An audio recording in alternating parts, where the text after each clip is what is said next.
좋은 아침입니다. 오늘 주시는 하나님의 말씀은 느헤미야 2장 11절에서 18절 말씀입니다. 내가 예루살렘에 이르러 거한 지 3일에 내 하나님이 내 마음을 감화하사 예루살렘을 위하여 행하게 하신 일을 내가 아무 사람에게도 말하지 아니하고 밤에 일어나 두어 사람과 함께 나갈새 내가 탄 짐승 외에는 다른 짐승이 없더라. 그 밤에 골짜기 문으로 나가서 용정으로 분문에 이르는 동안에 보니 예루살렘 성벽이 다 무너졌고 성문은 소화되었더라. 앞으로 행하여 샘문과 왕의 못에 이르러는 탄 짐승이 지나갈 곳이 없는지라. 그 밤에 시내를 쫓아 올라가서 성벽을 살펴본 후에 돌이켜 골짜기 문으로 돌아왔으니 방백들은 내가 어디 갔었으며 무엇을 하였는지 알지 못하였고 나도 그 일을 유다 사람들에게나 제사장들에게나 귀인들에게나 방백들에게나 그 외에 일하는 자들에게 고하지 아니하다가 후에 저희에게 이르기를 우리의 당한 곤경은 너희도 목도하는 바라.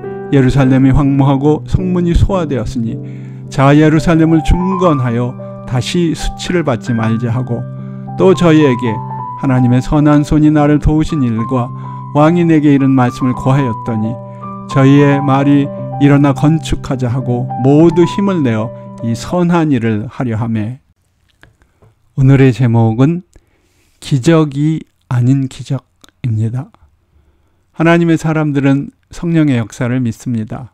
우리는 성령께서 우리를 인도하신다는 사실을 믿습니다. 그러므로 우리는 겸손하게 언제나 성령의 인도하심을 기다립니다. 성령이 우리 앞에서 움직이거나 따르라는 신호를 보낼 때 우리는 그분을 따르기를 원합니다. 성령이 우리 삶에 역사하실 때면 큰 치유와 기적 그리고 하나님의 영광이 나타나는 초자연적인 현상이 뒤따를 수 있습니다.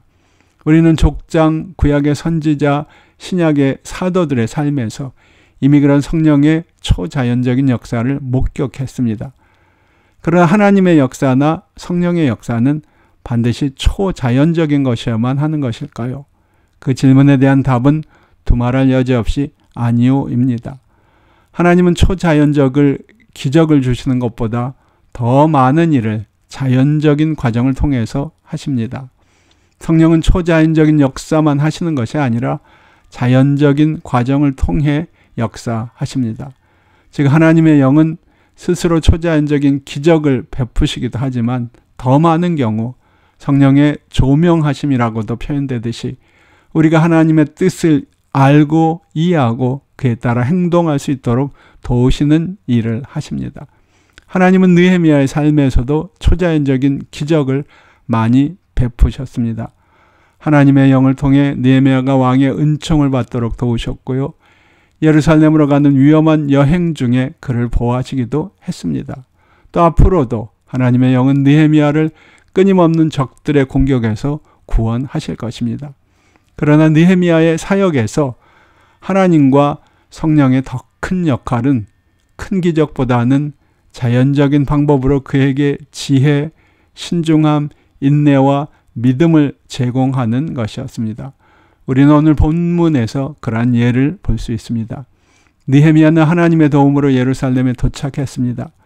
그러나 예루살렘에 도착한 후 그는 신중하고 기도하는 마음으로 모든 행동을 구체적으로 계획하고 또 계획에 따라 신중하게 행동합니다. 그는 하나님이 그와 함께 하신다는 성급한 가정으로 일을 서두르지 않았습니다. 충동적인 생각으로 하는 일은 거의 없었습니다. 그는 처음에는 예루살렘 성벽을 재건하겠다는 자신의 원대한 비전에 대해서도 침묵했습니다. 그러다 그 비전을 밝히 말해야 할 시간이 되자 그는 담대하게 자신의 비전을 공표합니다. 느헤미야가 이 모든 일을 이렇게 행할 때 하나님께 의논하지 않고 성령의 지혜를 구하지 않고 스스로의 생각만으로 행했을까요? 절대로 그렇지 않았습니다. 그는 먼저 하나님께 기도하지 않고는 한 발짝도 내딛지 않았습니다. 그러나 그런 후 그 일을 실천하는 과정은 무척 자연스러웠습니다. 저는 이러한 하나님과 느헤미야의 모습이 우리가 하나님 아래서 그리고 하나님과 함께 일할 때 어떻게 해야 하는지 매우 중요한 교훈을 보여주고 있다고 믿습니다. 무슨 교훈일까요? 우리가 하는 모든 일 가운데 하나님을 의지해야 합니다. 하나님이 주권자이시기 때문입니다. 하나님은 그러나 초자연적으로 일하실 뿐만 아니라 자연적인 과정을 통해서도 역사하십니다. 그러나 느헤미야의 부흥사역에서도 볼 수 있듯이 우리 삶에서 하나님이 일하시는 주된 방식은 자연적인 과정을 통해서입니다. 그런즉 모든 일에 먼저 하나님을 믿고 하나님께 구해야 합니다. 지혜와 능력과 힘을 주실 것입니다. 그런 다음 하나님이 주신 지혜와 능력과 힘을 사용해요. 하나님의 뜻을 행해야 할 것입니다. 이를 통해 우리는 우리가 결코 예상하지 못했던 평범한 일상 속에서 역사하시는 살아계신 하나님의 모습을 볼 수 있게 될 것입니다.